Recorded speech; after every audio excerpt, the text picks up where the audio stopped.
Hey guys, how you doing? Eric at SoCal Cigars. I'm still in Missouri. It's unfortunately our last day, and I'm back here with Jacob again. And this will be our last video while I'm on vacation here. So, what did we come up with to do for a video here? All right, so in our last video, we talked about questions and wanting people to send in some questions and stuff. And so we're going to do a question and answer kind of session here, where we have some questions that we've received. We came up with some of them on our own, but we also got a few off some other people. And so we're just going to start out with a lot of some cigars here, and I'm going to ask Eric some of the questions that we've received there, and he's going to be the source expert and kind of tell us. Cool. And hopefully you guys like it. You'll start sending in more questions, and Eric can continue this. So what's the first question we got? Okay, so the first question was, what do you recommend as a beginner cigar? So, beginner. So, if you've never smoked cigars and this is going to be your first shot, I would. There's definitely a route to take. You can, and I would definitely say if you have a good brick and mortar store around you, and you go in there, hopefully you'll kind of luck out, and because it's kind of hit or miss. But if you can get a hold of a good employee in one of those stores, you can definitely ask them to guide you on this, and the information I can give you about it will at least give you a little knowledge, so when you go into the store, you can kind of know where to lead them. You could definitely go in and let them know, hey, I've never smoked a cigar, I'm really new to it, and I need something that is a good beginner cigar. So what would make that a good beginner cigar? First, you're not going to want to go into something really heavy, and what I mean by heavy is like a darker wrapper or like a Maduro, like actually what Jacob has here. This is a Maduro. I don't know how well you can see it, but this is very dark wrapper. Typically, not always, but typically if it's a darker wrapper, it's going to be a stronger cigar in not only flavor, but typically like the nicotine content. So when you're just starting out, you want to go on the lighter end of the nicotine. So this cigar is what's called a Connecticut wrapper. It's a much lighter tan wrapper. So you're going to want to go for something like that because it's typically going to be a little less complex of a cigar. It's going to be a little easier to smoke for the first time. It's going to be a little less nicotine. And I would also get something like this size. This is what's called a Robusto. So it's basically about a 52-inch ring gauge, which is how the size of the circumference of the cigar. And it's about 5 inches long. That's typically what people consider a standard cigar size, which is similar to this one. I think this cigar is actually what's called a Bellicoso, but you can see they're both about 5 inches, and that kind of is another aspect of it. The longer cigar you smoke, the longer amount of time you're going to be smoking. So as a new person into the cigar world, keep that in mind as well, because if you pick some impressive looking gigantic 7-inch cigar, like what they call a Churchill, you're into that maybe an hour and a half. Whereas something like this, if you get this or less, you're looking at maybe 45 minutes to an hour. So that's part of the commitment you're making with a cigar. So you got to keep the time in mind as well. It's like a session cigar. It is. And keep in mind, again, if you have any kind of a reference to, let's say, cigarettes, on average, a cigar about the size of this Robusto is about the same nicotine as a pack of cigarettes. So again, that's something to keep in mind. You're getting a lot of nicotine. So the lighter the cigar, Connecticut, not a Maduro, a little less nicotine, that's a good way to start.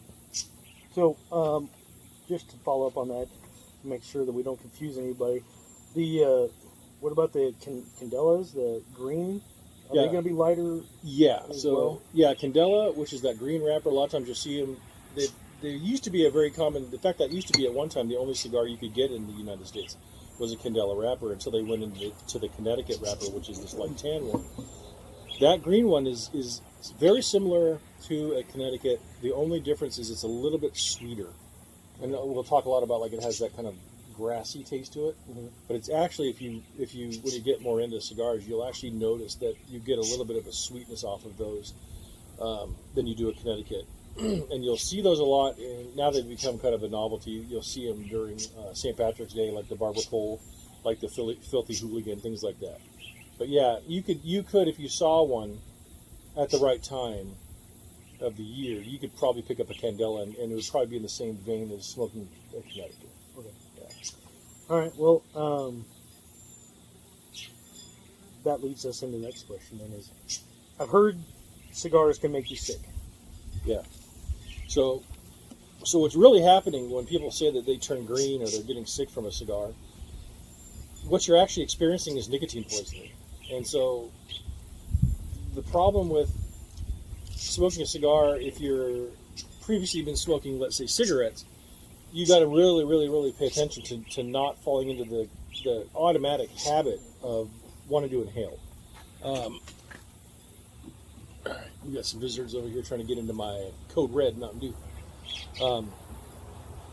So if you've smoked cigarettes, as soon as you hit something, even a cigar, instinctively you want to start inhaling. The problem with that is with the large amount of nicotine in a cigar versus a cigarette, you will literally turn green. You will get sick. That being said, you don't need to be a novice to get sick. Okay, I've smoked cigars for decades, and I've smoked cigars that have made me sick. And it's typically going to fall under two categories of why that took place.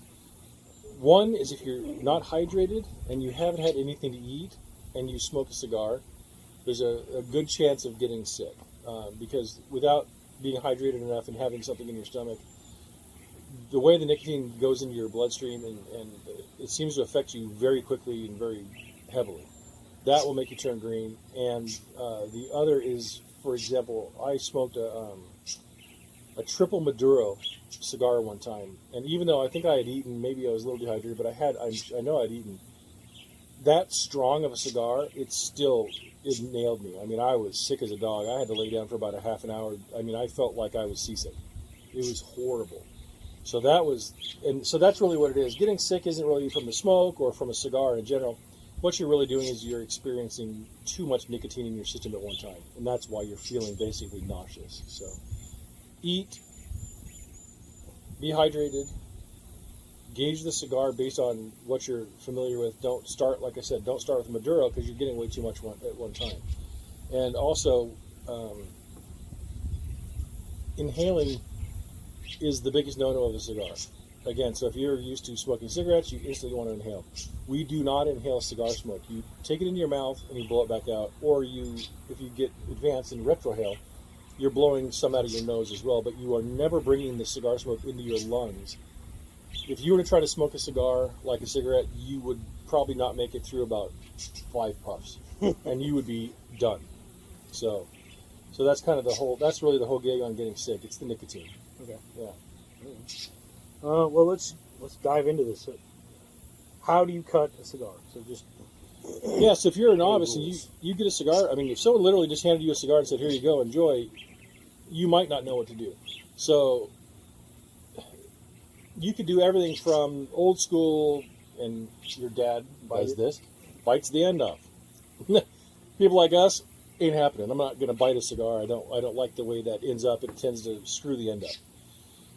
If you're if you're going to smoke a cigar and you're not really into the world of cigars and you're not spending a bunch of money on doodads and accessories and trinkets, don't blow a bunch of money on getting like a fancy cutter. But what I would recommend while you're at a cigar shop picking up a cigar, you do want to get a cutter. You want to cut it properly. I wouldn't recommend biting it. Although in a pinch you can, and I've seen people try to use a knife. You just using a knife and biting it, you will tear the end of the cigar up, and it's not going to be, you'll start getting pieces in your mouth, and it's not as good of an experience. But if you're at a cigar shop, you will find these plastic, what's called a guillotine cutter. Like this one, for example, has a blade on both sides. I don't know why it's stuck. This one's gotten beat up. This one's an old one. But see, you'll see there's a blade on either side. You put the cigar in the middle, and you just chop it. This will produce basically a straight cut, almost like you see on the end of the other end of the cigar that we're going to light at some point. That's what it'll do. It'll just do a straight cut. It's called a guillotine cut. Well, in another video, again, because this is really answering, I think, novice questions, all you really need to do is be able to cut the end of the cigar off. Okay? You could go and do things like a punch, where you actually will punch the hole in the cigar, but that's typically for like a box press. I'll go into a video that goes more into the different methods of how to cut a cigar and what type of cut for what type of cigar.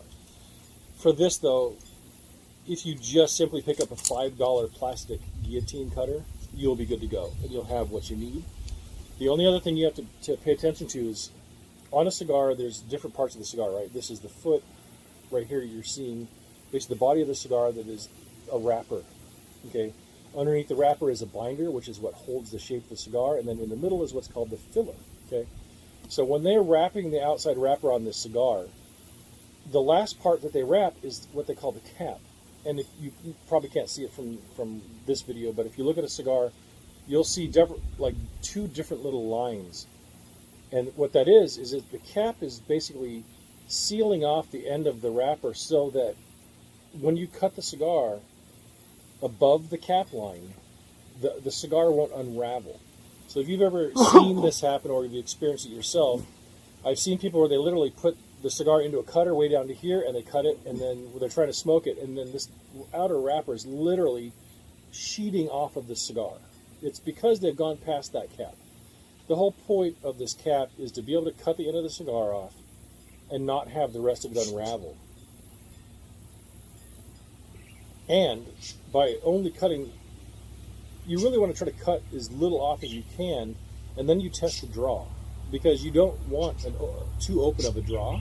So what I tend to do is I try to cut off as little as I can, and I test it. And if it's still like too hard to basically pull air through the cigar, you can keep cutting it a little bit more and a little bit more, as long as you never go past that last line of the cap.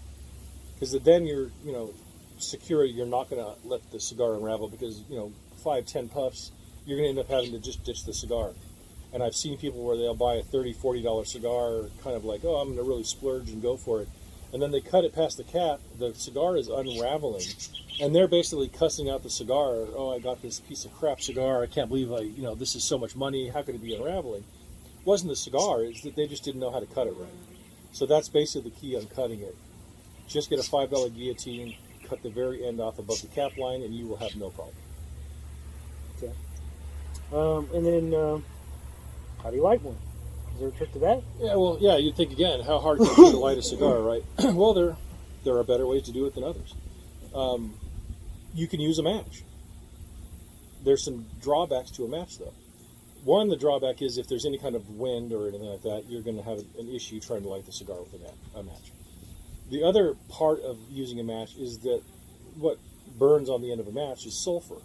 So a lot of times, people that don't really know, because you can use a match if you use it wisely, but a lot of times people will strike the match, and like a cigarette, they'll just bring that right up to the cigar and start sucking the air through, right?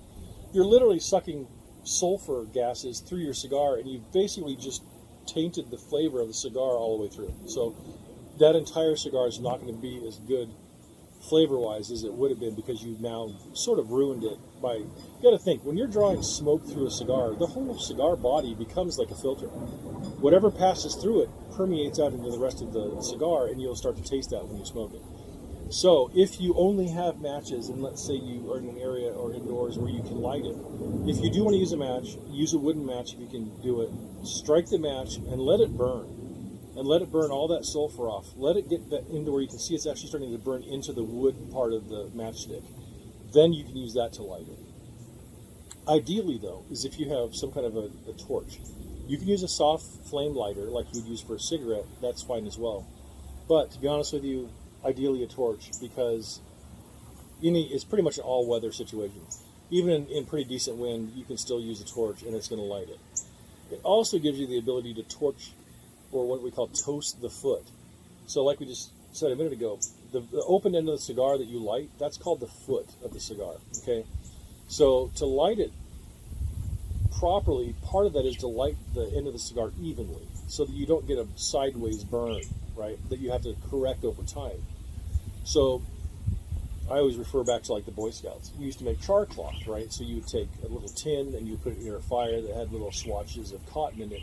They turn black. And then you could light those up, and those things, they torch up really quick, and that's how you would start a fire. You're sort of doing the same thing with the end of a cigar. So what you're going to do is actually take your torch and your cigar, and you're going to basically hold it double the distance as the flame. So if you see the blue flame out to here, right past that blue flame is the hottest part of the ignition process. So if you go, if it's that distance to the blue flame, go a whole nother of that same distance away from the cigar, so that you don't overheat the cigar, because that'll cause it to turn bitter, right? So what you'll do is you'll just take this and you're literally going to light it and you're going to hold it off a little bit. You can see the distance I'm at, and it's still toasting. It's already smoking, right? I'm just going to toast it, and I'm just going to turn this and move it around a little bit so it doesn't. I'm not trying to light it right now. All I did was I toasted the foot so that basically the whole bottom of the open part of the cigar is now turned black. So now when I go to ignite it by drawing through the cigar, it's going to light that entire end at one time versus maybe only lighting the side. And if you do light the side, you tend to have to start correcting it and burning the edges, and you spend a lot of time trying to fix your initial light. So my view is if you're going to light it right from the beginning. So now it's still smoking. Okay. Oh, I guess I should probably cut it too. I guess we didn't even get to that. Yeah. So Jacob's going to use my good Calibri DV, which is a bitchin' cutter. If you want to spend the money down the road and you get into cigars, I highly recommend that one.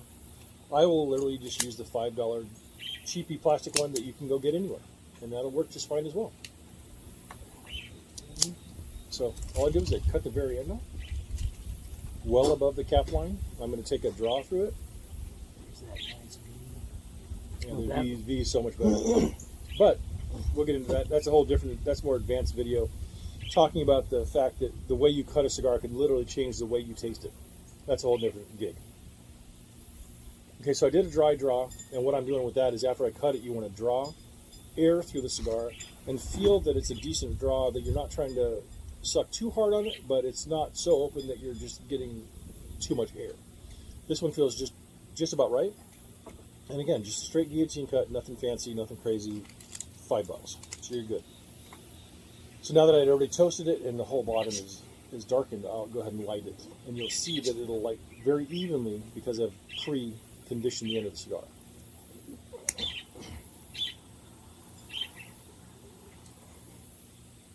And I'll tend to rotate the cigar a little bit. And I'm not so worried about lighting it the very first time, because what I don't want to do is overheat and char the end of the cigar, because again, as you're drawing that through, you start getting that burnt flavor through the cigar and it can start tasting bitter. So I'm okay doing like an initial light, drawing on it a few times.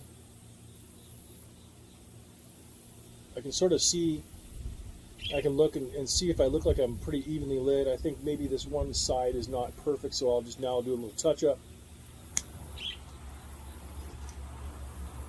Now it should be well lit. Okay. So do I toast this one? So on that one, because you see the shape, I think this one's called a bellicoso. You see where they've closed off the foot of the cigar, unlike this one that has a straight cut. That's a different type of thing, and there's also one that we'll talk about on another video that they actually leave, and you may have seen this, or you might see it in a brick and mortar shop.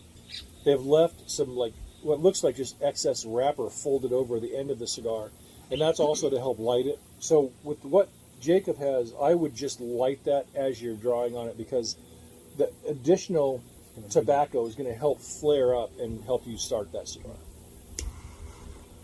But I'll probably still rotate it a little bit here and there.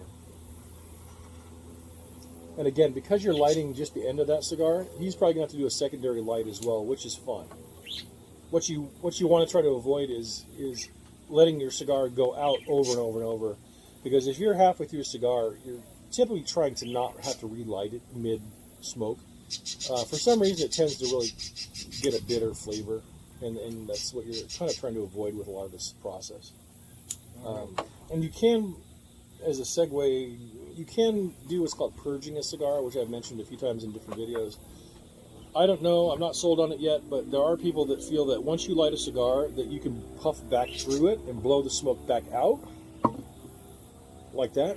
And they say that sort of purges some of the initial smoke from when you initially lit it, which is where you're getting a lot more heat. And because what you want is the cigar, as you're drawing on it, to naturally just raise in temperature, core temperature, versus when you first light it, it's kind of flash heating, and that's where you can start developing a bitter flavor.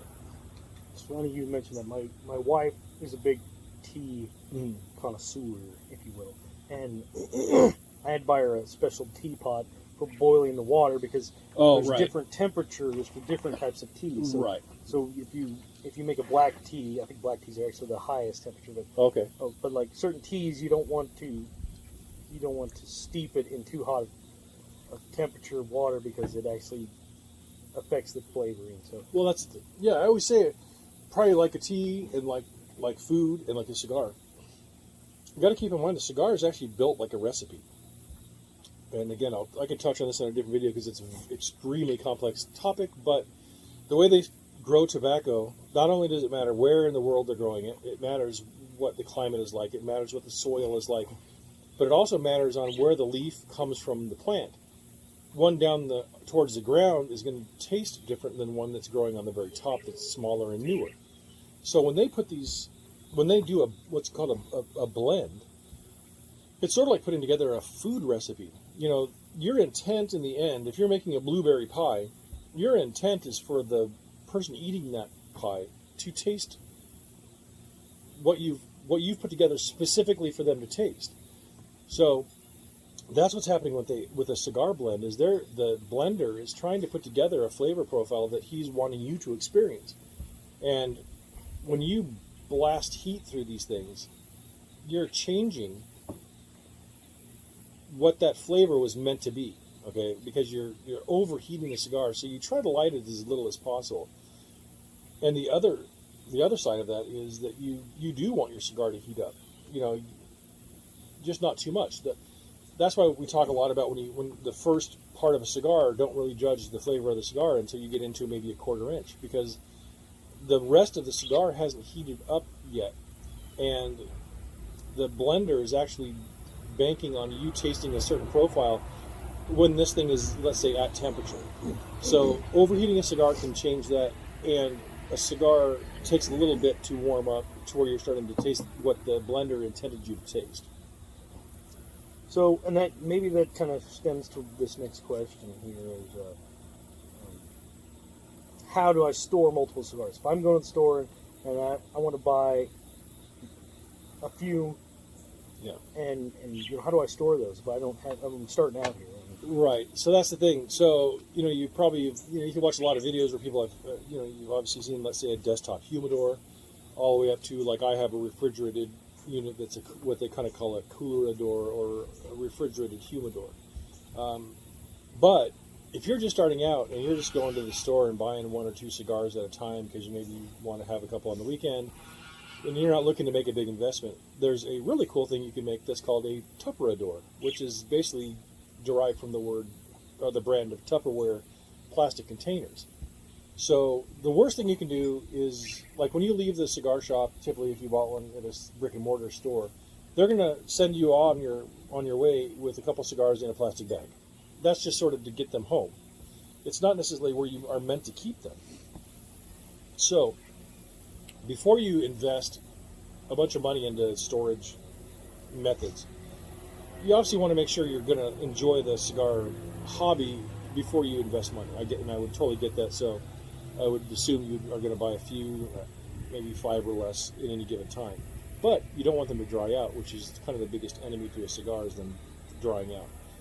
Over-humidification would be a problem as well, but more than likely the new person is going to experience a dry cigar, which means it burns too fast, it burns too hot, and it doesn't taste like it was meant to taste.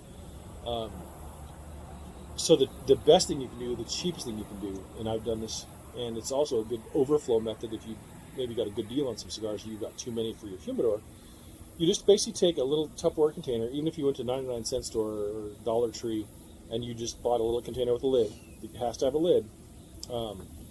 You can basically take that. What I have done is you take maybe the bottom 2 or 3 inches and cut off of just a regular disposable water bottle that you get, in the big packs, and then put a little bit of water in there, like on a piece of paper towel.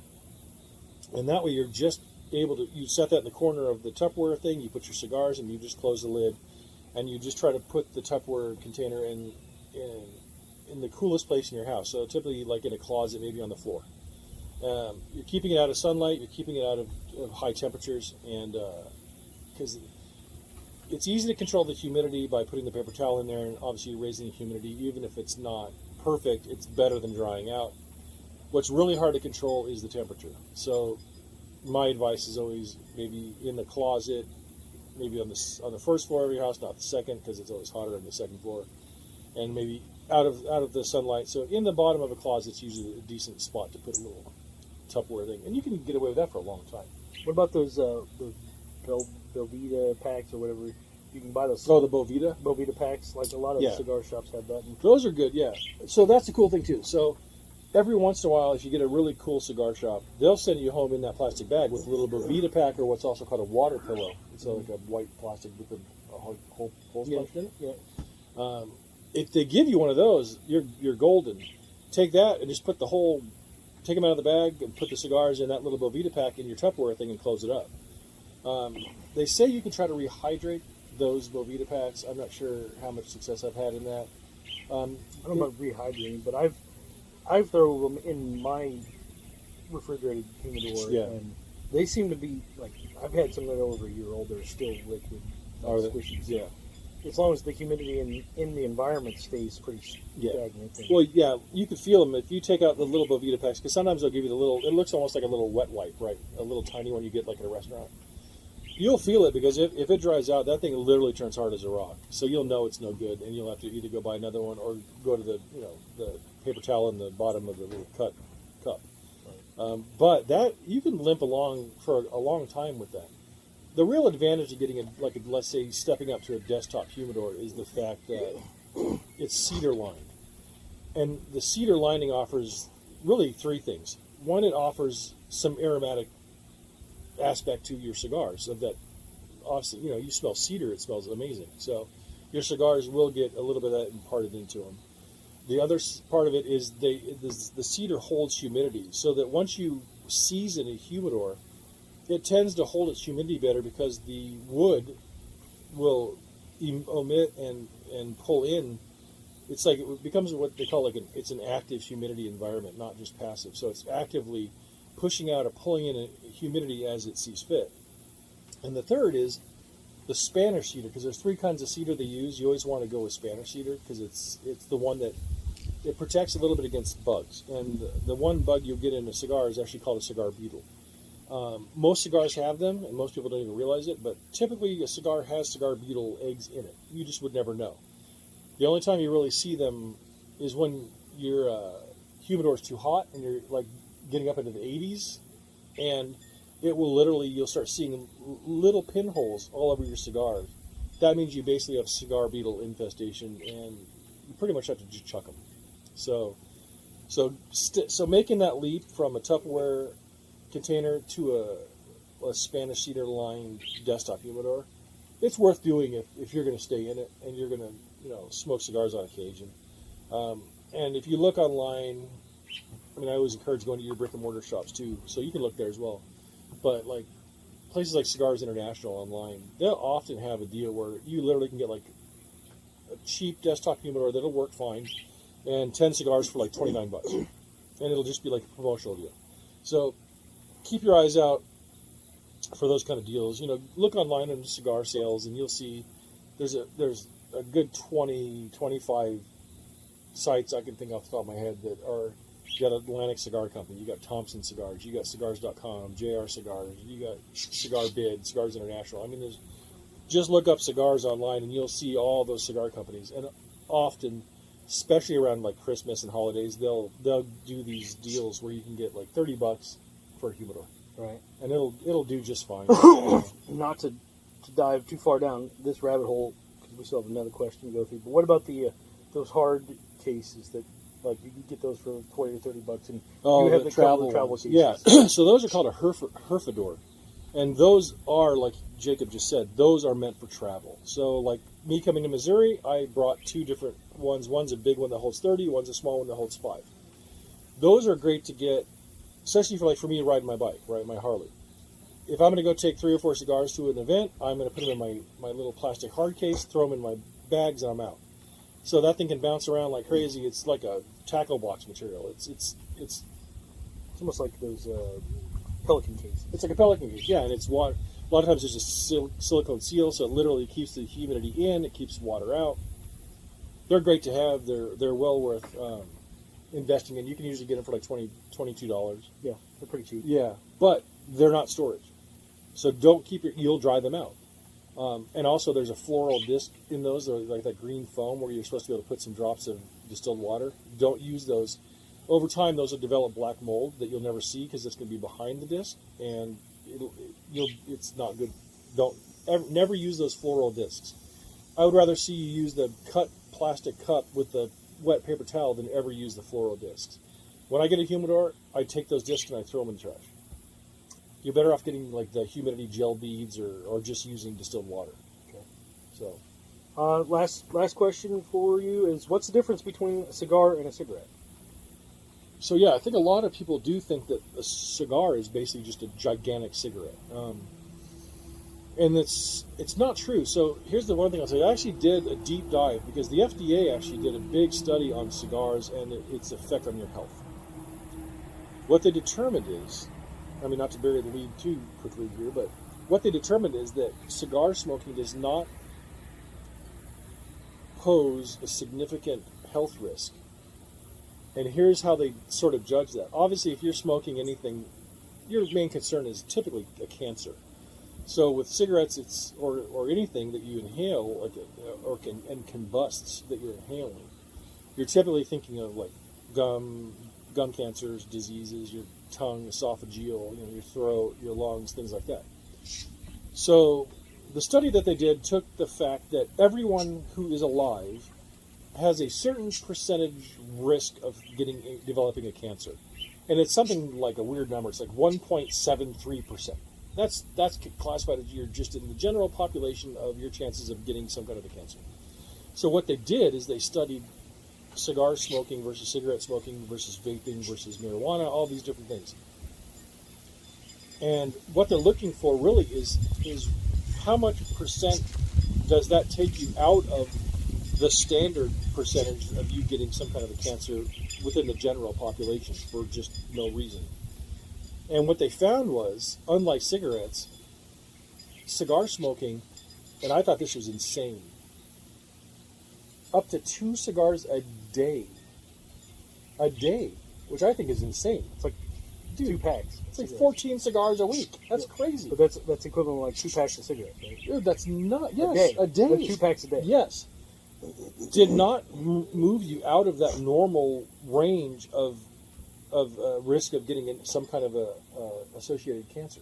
Well, you live in LA, so I mean the smog gives you a better chance of getting cancer. Probably, yeah. It's probably worse to breathe the air than it is to do this, right? So here's one reason people will be like, well, why is that? If the cigar is tobacco and the cigarette is tobacco, I don't get it, right? Here's part of the difference, right? We're taught to read labels, right? Okay, well, let's read the label on a cigar and then we'll read a label on a cigarette. Not that you'll see the label. They don't want you to. But cigar basically has 2 ingredients. It has tobacco leaves and fruit pectin. And the fruit pectin is just the gel that they use to keep the cigar from unraveling, and that's how they hold the cap on the end to keep the cigar from coming apart. Basically, think of it as it's like unflavored Jell-O. And so you can smoke that, you can ingest that, you can do whatever you want with that. It doesn't do anything to you. So in the big picture, this has basically 2 ingredients. Guess how many ingredients a cigarette has?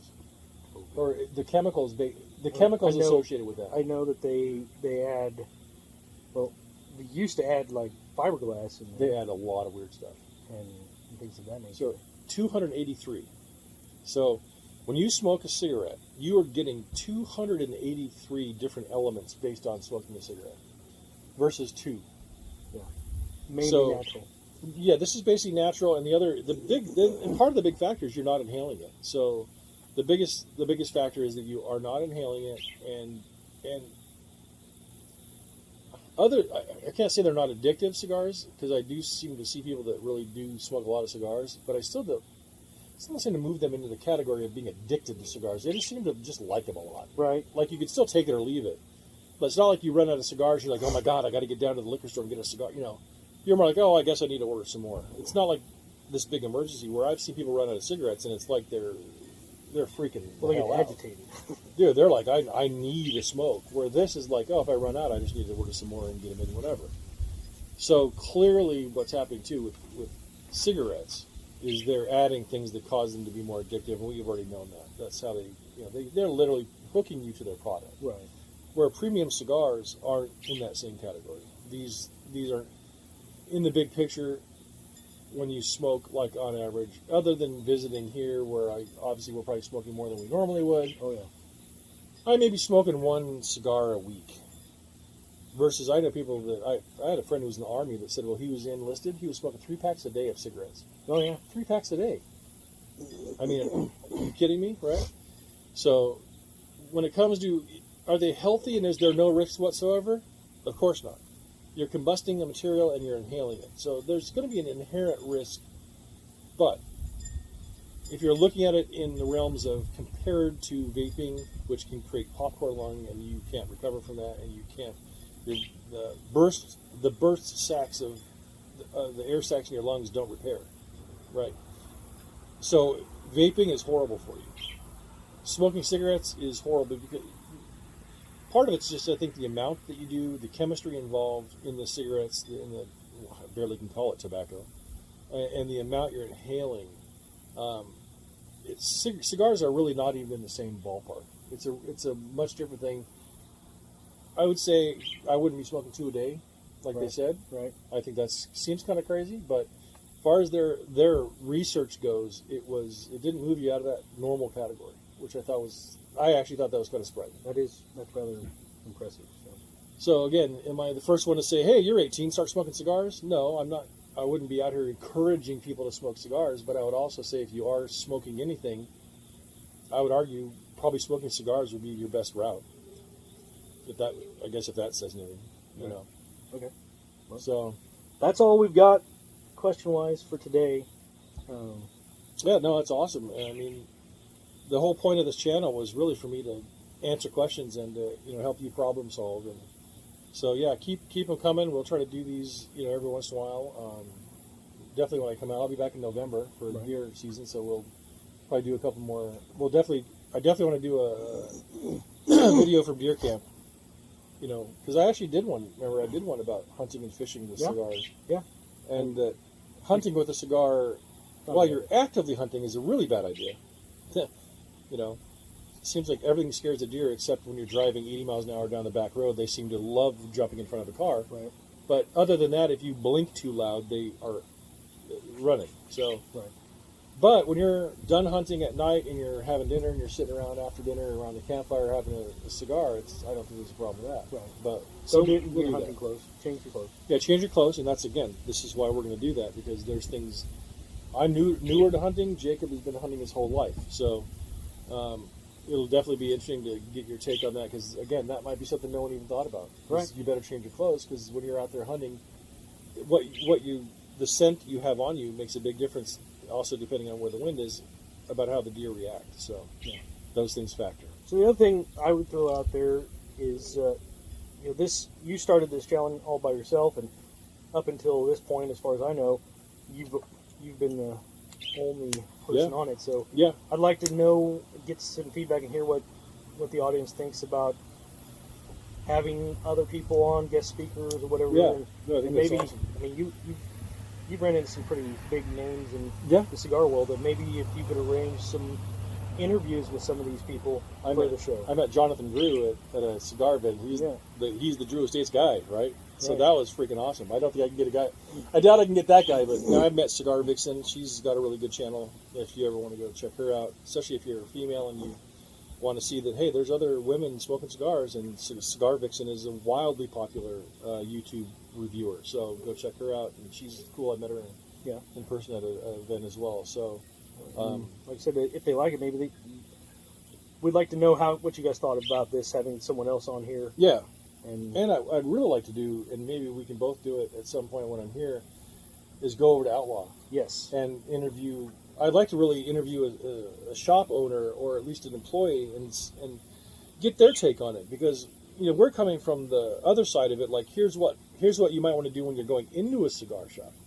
I'm really curious to see what they want. Right. Do they want you to come in and say, hey, I don't know nothing, man, can you help me? Mm-hmm. Or are they really expecting you to know more, and it's irritating that you're like asking all these questions? I mean, I don't know what they think. Right. It'd be really cool to get an insight on what their take is when they have somebody walk in.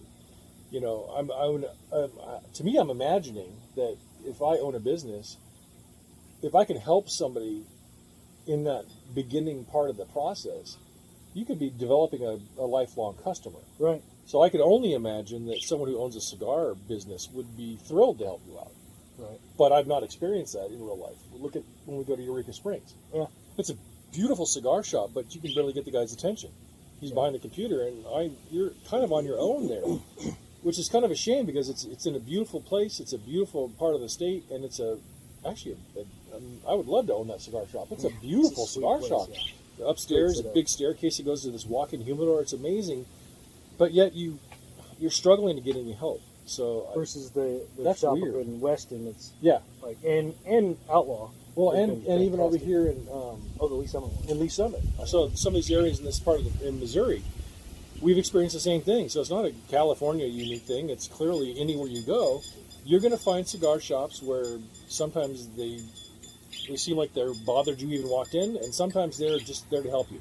So I think that's maybe the lesson to be learned if you're new as well. Find a shop you like. Find a shop that clearly seems like they want you to be in there and they're willing to help you out. And give them your business, you know. It's not just about going in. I mean, I can go anywhere and buy a stick because at this point I know what I want. Right. But I still like to go in and say, hey, do you have something unique? Do you have something unique to this area? It's like you don't always get anything unique to an area, right? Cigars a lot of times are just being bought from other countries. But, for example, Weston, the guy has some jars on the counter where he flavors his own cigars in like whiskeys and bourbons and stuff. So it's worth asking, hey, do you have anything unique? Because they might be like, yeah, I make my own right here. So that is something unique that you wouldn't get anywhere but that one shop. So, you know, try to find that good home shop that you can go to, because there's some you go to maybe just to buy a stick, and there's other ones you go to like, hey, I want to ask this guy his opinion. Right. You know, I'd go to that place. You know, they've earned your business maybe. So anyway, yeah. So yeah, I think that's Don't forget to subscribe. yeah. Subscribe. I stopped saying it because it seems like people don't. Yeah, They just they if they don't listen. want to do it, they just don't want to do it. Yeah. So, you know, if you want to subscribe, that'd be awesome. At least maybe make a comment or like, because again, YouTube's looking for what they call any kind of an interaction. It doesn't just have to be a subscription, but you know, if you want to subscribe and you get some info from me, go ahead and do it. That'd be awesome. Yeah. At least it lets me know that people are watching and they're interested and they like what I'm doing, because it's the only reason I do it. And throughout the questions, you're gonna put that email on the video so that Yeah, I'll have, again, in this video too, I'll have my my SoCal Cigars email. I'll put it down below so you can start, and I'll start checking that, because I really haven't been checking it because I didn't get the website. I don't have my website up yet because I really want to do that down the road when I'm selling like items and some stuff. But but start making SoCal cigar shirts. I can, and I got all that stuff. I got the holders and stuff, so I can. There's definitely some stuff I can do. So that'll develop. But at least if nothing else, I'll put the website or the email down there so you can start sending me questions if anyone wants to hear any questions answered on these videos. So anyway, again, my last day in Missouri. It's always a bummer, but again, I'll be back in November. We'll do another video with Jacob at Deer Camp. Again, yeah, like, subscribe, and tell people about the channel if you're getting something out of this.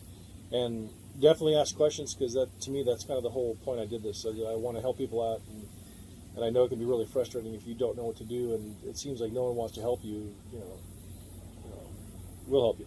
Right. So, you know, hit us up, and look out for Jacob. He's getting some YouTube content ready for his channel. He lives out on 54 acres, and he's going to start showing some cool stuff he does on that property. So I think you'll get a kick out of that too.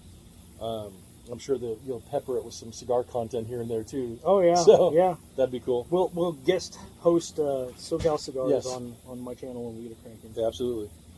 All right, guys, go get that first cigar. Follow some of these tips. You'll be pretty successful. I know, at least from a lot of people, you at least want to know enough not to look like an idiot. So hopefully, with at least the questions we've answered, you could go get a cigar. You could light it. You can cut it. You can smoke it. One thing I didn't mention, and if you've watched the video this far, good on you, because it's almost 45 minutes now. But I knew these would be long when I'm on location in another place. Some people will ask, also, this is your bonus pro tip. Some people will ask, how often should I puff on the cigar? Because it's not like smoking a cigarette. Cigar Aficionado actually at one point gave out a guideline to that. And the appropriate amount of puffing on a cigar is between 45 seconds and a minute. That means you're not smoking too quickly and you start getting nicotine overload, and it also is smoking it enough to not have it constantly be going out and relighting. So gauge that. That 45 seconds to a minute is about where you should hit it without inhaling it, and then you'll be gravy. So anyway, Eric and Jacob, SoCal Cigars here in Missouri, and we will catch you on the next video. And until then, go out and have a smoke, gather up some of your friends and have a smoke, and enjoy that. And we will see you on the next one.